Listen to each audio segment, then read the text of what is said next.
My dad died when I was 4 years old, and Mom had to keep the farm together, and she had to sacrifice a lot to do that. And she went out and milked cows, shucked corn by hand, and did a lot of things so that we could end up on the farm. My dad turned over 40 acres to me at 16 when I got my driver's license, and he said he was going to let me farm a 40-acre farm, and that's, I guess, is when I basically started farming, but I've been doing it, I guess, my whole life. Ever since I was a kid, I've been around it. I went to Indianapolis and got my degree in embalming and my degree in funeral directing, and was working in Angola at a white funeral home when I got a call that my brother was killed in a car accident, and that was in 1970. And so I told my wife, I said, let's go back and just take over the farm temporarily, and I'll find another job and we'll move on. Well, that was 50 years ago, and we're still farming. So for me, faith is everything. If I didn't have faith, I probably wouldn't be farming. Back then, I wasn't a Christian when we came back to farm. Through the years, I met a neighbor guy that just loved me, and I loved him. And Joe Lehman was such a great inspiration to me. And he was the one that actually showed me how God can work for you and not have to worry so much about what you're doing. And after that period, we became Christian people, and it just rained, and the weather plays a big factor in this occupation. Certain weather is really good. It can make you very plentiful, and some certain weather conditions will rip you apart. It just takes you right down and can create hardships and struggles. I can remember when I didn't have faith, and we worked and worked, got the crop in, and then we got 3 inches of rain. And then I was mad at God, because why could you do that to me? And then later on in the year, another year, in July and August, whenever it got dry, a big drought came through, everything dried up, and the spider mites came out and finished off the beans. How could you do that? I was mad at God. And I was mad at everybody. I mean, I was just, and it spills out onto the family, and everybody gets grouchy, and everybody's in a bad mood. And then I got my eyes opened up. 2019 was probably one of the most challenging years we've had, and it started out with so much rain, and we just didn't really know what was going to happen. When you don't have a seed in the ground, and that's what you're using to pay your bills, you start thinking of, what am I going to do? How are we going to get through this? And it's just not you, it's the community. I mean, let's face it, our community is an agricultural community. We got insurance that we could get, which will pay if you don't get your crop in the ground, or you can't get it in the ground. But that insurance does not give you a profit. It just pretty much pays your expenses. Well, I know whenever we couldn't get in the fields, it was getting late, kept raining, and a lot of the people in the community started praying. And as a result, I feel like God came through and answered the prayers, because later in the season it stayed warm and the corn could mature. I've always been amazed that people say sometimes, well, at least the only thing I can do is pray. And man, that's the greatest thing you can do is pray. And even though we prayed for so long about stuff and it seemed like it wasn't going to work out, God still took care of us. And so we did finally get in. We were planting corn in June. That's not an ideal planting time frame. You want your corn started planting the end of April, into May, same as in today's world, same as your soybeans. The worst storm could have happened, or did happen, and then as time has progressed, it kind of turned almost into a perfect storm, because we have had a crop. And I would say that's all due to prayer, 100%.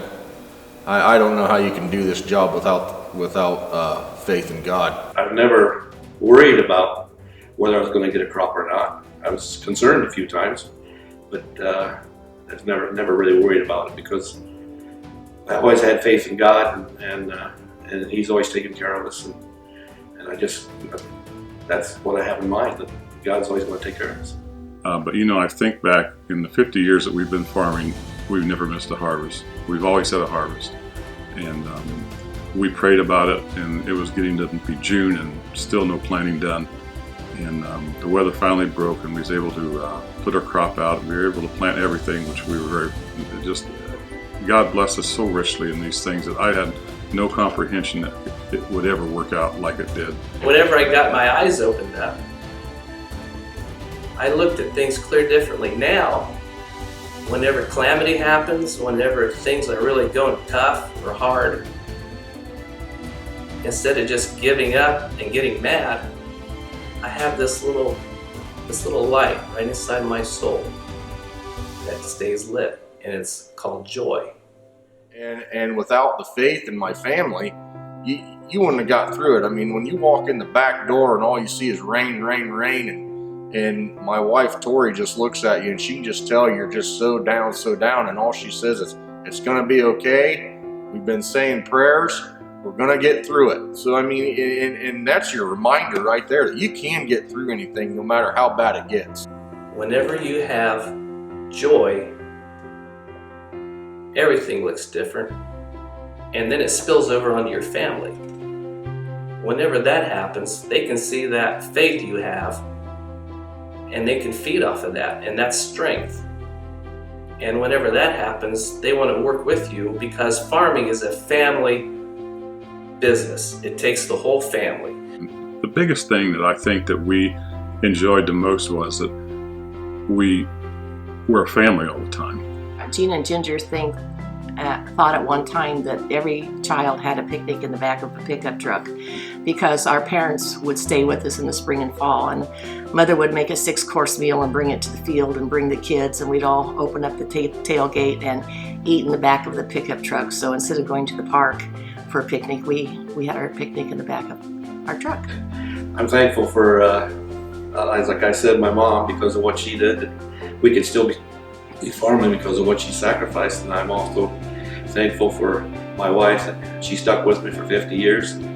She always took care of the kids and stuff a lot of times when I was in the field, and always got them chores done, and I'm just thankful to have her. Whenever we're busy in the spring, Eric and Ken will take off days of work and to plant the beans and the corn. And Jan, in the fall, she'll haul most of the grain, and in the spring, drive a tractor for hours. And the whole thing is just a family thing. And then Dustin and Christy, last fall, they brought out Pizza King pizza. We had a family reunion when you're working. Where can you do that at?